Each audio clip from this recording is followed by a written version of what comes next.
Hey guys, I'm back. I know I look like crap. I usually do in my videos. Apologize. I went back to the library today. All those books I showed in my last library haul, I read them all except for 2. And so I went back and got some more. My daughter also, I don't remember if I said, is reading books. She loves to read anyways, but she has to earn her AR points for school. And each book is based on so many points. And I think she said she only had to get like 9 AR points or something like that, but she's up to like maybe 20 something already. She's a very voracious reader, just like me. I mean, she reads actually a lot quicker. She's more like when she starts reading, do not bother her. She like just flies through her books though. So anyways, I have 2 piles. One of stuff that I got for her. She likes more like fantasy, fairies, vampires, werewolves, just all that mythical type stuff, instead of like the true stuff that I like. Not the true stuff, but wow, my mind just went blank. The more realistic stuff that I like. I do like some of the things that she likes. I can read some books, you know, like with the fairies and stuff, and some of them I really do get into if you look at any of my previous reviews. But I tend to stray more towards the more realistic, the more drama. So I'm going to show you the books I got for her first. She wanted these gifted books, so they had 3 at the library. So I got her the first one, Out of Sight, Out of Mind. Then I got her Better Late Than Never, and Here Today, Come Tomorrow.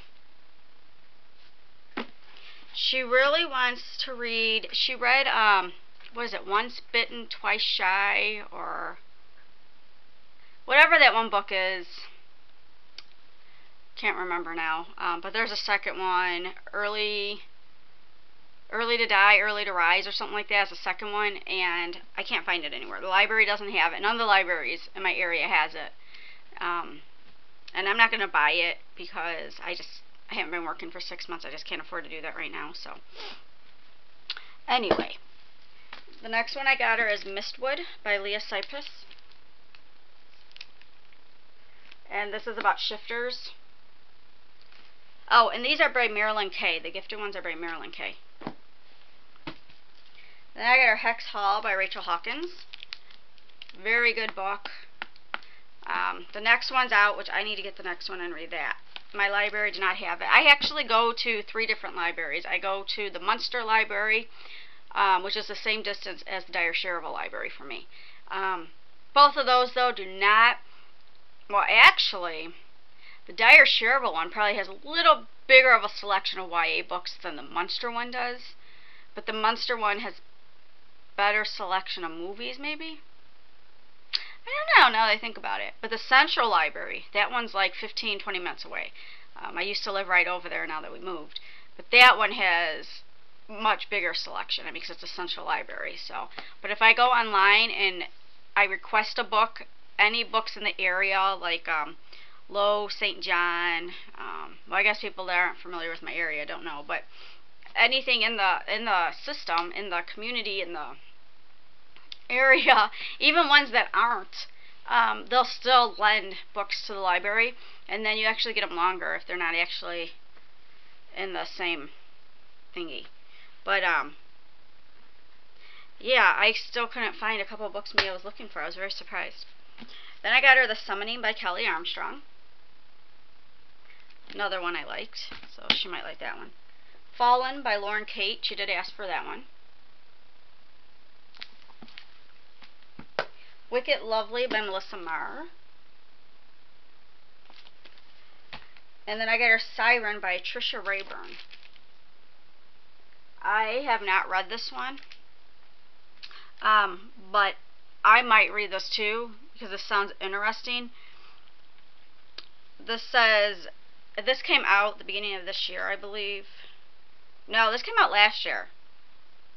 But it says, after her sister's sudden death, 17-year-old Vanessa investigates a series of inexplicable drownings off the coast of Winter Harbor, Maine, and uncovers an unimaginable secret that changes everything. And it's supernatural, mythology, so It sounds interesting. So those are the ones I got for her. The ones I got for me, I got So Many Books, So Little Time, A Year of Passionate Reading by Sarah Nelson. I love reading anything that has to do with reading. Like I got this book over here, Bibliohism, The Literary Addiction by Tom Robb. And I got this one because Bumblesby, I believe it was him, had mentioned it. And this one is really interesting. So, I got this So Many Books, So Little Time. Then I got Shipbreaker by Paolo Bacigalupi. I'm sorry if I totally butchered that. And this book I've been wanting to read too. I got Compulsion by Heidi Ayarbi. Another one, I'm sorry if I messed up. Possessed by Kate Can.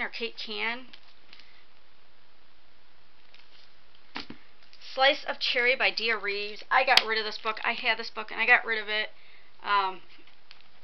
But the library has it so I can read it. I still need to read Bleeding Violet too. Wildfire by Kirsten Knight. I have never heard of this one. But this one says, sounds interesting. It says, Ashlyn Wild is having a rough sophomore year. She's struggling to find her place as the only Polynesian girl in school. Her boyfriend just cheated on her, and now her runaway sister Eve has decided to barge back into her life.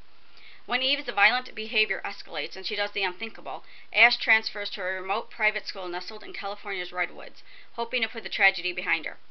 But when her fresh start at Blackwood Academy doesn't go as planned, just as Ash is beginning to enjoy her new school, being captain of the tennis team, a steamy romance with a hot local park ranger, she discovers that a group of gods and goddesses has been unknowingly summoned to Blackwood, and she's one of them. To make matters worse, Eve has resurfaced to haunt Ash, and she's got some strange abilities of her own. With a war between the gods looming over campus, Ash must master the new fire smoldering within her before she clashes with her sister one more time. And when warm and cold fronts collide, there's guaranteed to be a storm. So that actually sounds interesting. Kirsten Knight. He's a guy. You can see his picture there. And I love reading the little bios they have on him. It says he's been writing since the age of 6 when he completed his first masterpiece, a picture book series about an adventurous worm. In the 2 decades that have followed, Kirsten worked as a proofreader, a bookseller, and a college admissions counselor before finally deciding that his true calling is to be a volcano goddess biographer. He resides in Boston, where he lives for fall weather and football, and is on a far too successful quest to visit every restaurant in the city. And this is 2011. This is a new one. I then got The Karma Club by Jessica Brody. When you mess with karma, karma messes back. I got Naomi and Eli's No Kiss List by Rachel Cohn and David Leviathan. I've heard a lot of good things about this. And the Metalhead Bookworm, Melissa, she loves these authors. And she's always talking about them. So, or she was. I haven't been on book videos in a long time. But I know that they were her favorite authors. Along with, tell you in a second here, John Green. Okay. Then I got The Body Finder by Kimberly Durden, and I did have this too, and I sold it. So, good thing you can get books for free at the library, huh? I got Almost Home by Jessica Blank. Hold on, my cat's with the camera. And this one sounds interesting, like the stuff that I like. This one says, there's Eeyore, just 12 years old, when she runs away from her privileged home, harboring a secret she's too ashamed to tell anyone. Rusty winds up alone and broke when his older boyfriend ditches him in Hollywood. Squid has gone through too many foster homes to count. Now he's determined to create his own Sawak family out on the streets. There's Scabious, a rough, delusional punk from Utah, and Critter, a heroin dealer with movie star looks and a vulnerable heart. Laura, smart and restless, has run to LA looking for something bigger than the tiny town she comes from. And then there's Tracy, the charismatic, damaged thread that ties them all together, irrevocably changing each person's life she touches. With rare candor and searing prose, author Jessica Blank, in her debut young adult novel, introduces us to 7 unforgettable teens who form their own dysfunctional family, complete with love and belonging, abuse and betrayal. So I just thought that sounded really interesting. And let me see when this was written. This book looks really old. 2007. Then the last book that I got for myself is Sarah's Face by Melvin Burgess. And I like Melvin Burgess. I read his Smack book, and it was one of my favorites, and I have a review up on that. His writing is really raw and gritty, and I like that. So I didn't read Doing It. That one obviously has to do with sex, and I wasn't sure if I was really interested in reading that, especially because of the way he writes. But I also heard that that was really good too.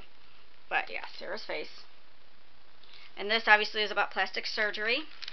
This says Fame, Beauty, and Face Transplants. Sarah wants to be famous, and when legendary rock star Jonathan Heat offers to take her under his wing and pay for her cosmetic surgery, it's like a dream come true. But beauty comes with a hidden price tag. Is Sarah willing to pay? So, and like I said, I love his writing. So I should like this. This is 2007 too.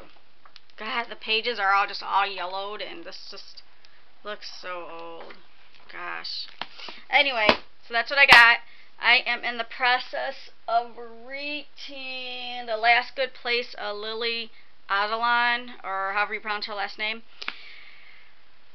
I think I'm going to do a review on that. I've been putting my reviews up on Goodreads, so if you guys are interested in reading those, or not as elaborate or as in-depth as I used to do, I apologize about that too. But I have mixed feelings about this book. I have 100 pages left. I should finish that today, and depending on how these 100 pages go is going to determine what I actually think about the book. So, alright, I'll talk to you guys later.